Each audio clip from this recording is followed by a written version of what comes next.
Finley here today, bringing you our science lesson. Today, we're going to demonstrate the water cycle. So, I've got all my materials here that I'll need to show you the water cycle.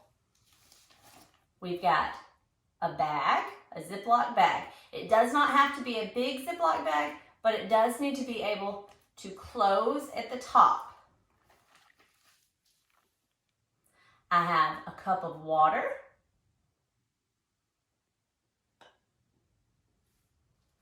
We've got blue food coloring to put in the water so we can have a better view of what the water does in the water cycle. You need a black marker and some tape. Any kind of tape will do.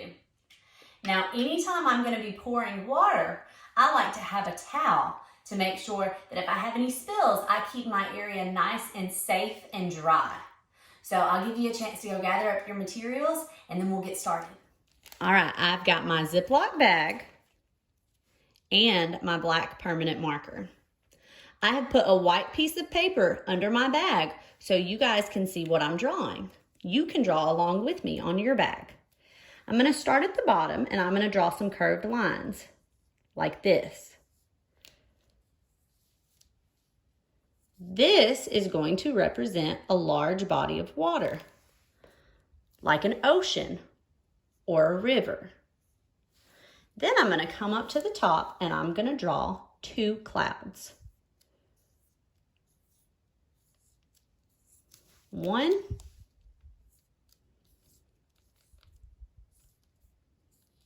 two. The large body of water at the bottom and the clouds at the top are part of the water cycle. This is going to show us where rain comes from. Now we've got our large body of water and our two clouds drawn on our Ziploc bag. We are going to use our blue food coloring to turn our water blue.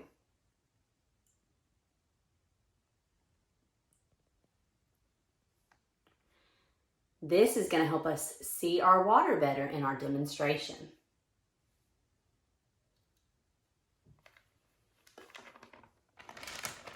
I'm going to open my bag and pour my water in.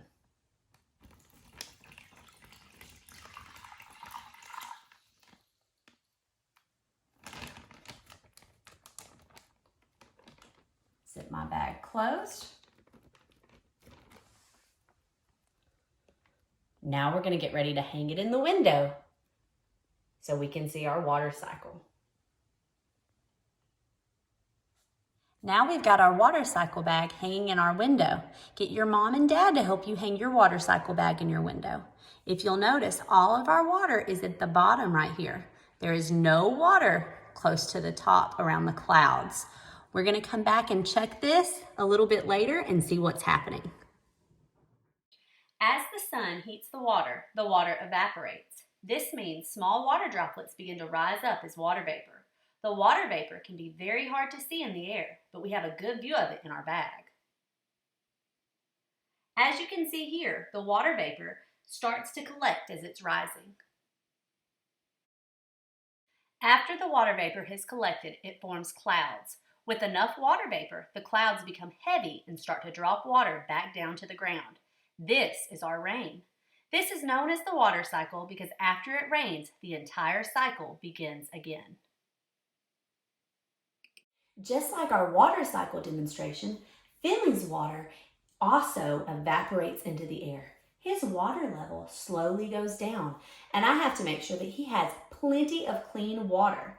If he lived in an outside water, like a pond, his pond water would evaporate into the air and be part of our water cycle.